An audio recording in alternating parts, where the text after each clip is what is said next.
Malaysia cooling visa চালু হয়ে গেছে। বাংলাদেশে নাকি অনেকে মেডিকেল করে ফেলতেছে, এটা মেডিকেল করে ফেলতেছে মালয়েশিয়া আসার জন্য। অনেক বেশি আগ্রহ তাদের। তো দেখেন, মালয়েশিয়াতে এই মুহূর্তে কুলিং কিন্তু চালু হয় নাই, যদিও এটা নিয়ে আলোচনা এখনো চলতেছে।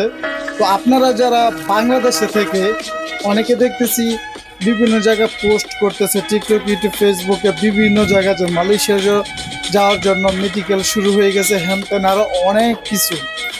দেখেন, আমরা বাঙালিরা সতর্কতা না থাকার কারণে কিন্তু আমরা বেশিরভাগ সময় ধোঁকাটা খাই।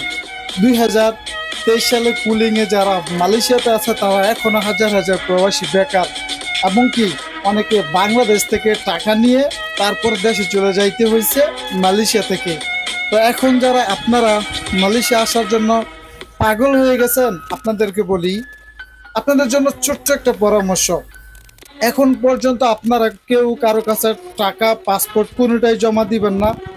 দ্বিতীয়টা হচ্ছে, পরবর্তীতে যখন কুলিংয়ে আপনারা আসবেন, আসার আগে অবশ্যই অবশ্যই আপনাকে যাচাই বাছাই করে আসতে হবে আপনি যে কোম্পানি আন্ডারে আসতেছেন, এই কোম্পানি কি ভালো, এই কোম্পানির কাজ কেমন, ঠিক আছে? তা না হলে কিন্তু আইকলা বাসটা মালয়েশিয়াতে প্রস্তুত করা আছে, আপনারা আসবেন আর পিছুটা বইরে দেওয়া হবে আপনাদেরকে। এমনটাই কিন্তু 2023 সালে যারা কিনা ফ্রি ভিসায় আসছে তাদের সাথে এমনটাই হয়েছে, বুঝছেন? মালয়েশিয়া 5,000 5,500 রিঙ্গিত নেয় বছর শেষে ভিসা লাগাই দিতে। আপনি এক মাসে কাজ করবেন কয় টাকা, এক বছরে কাজ করবেন কয় টাকা? ফ্রি ভিসার নাম দিয়ে কিন্তু আপনার থেকে নিবে 5 থেকে 5,500 টাকা।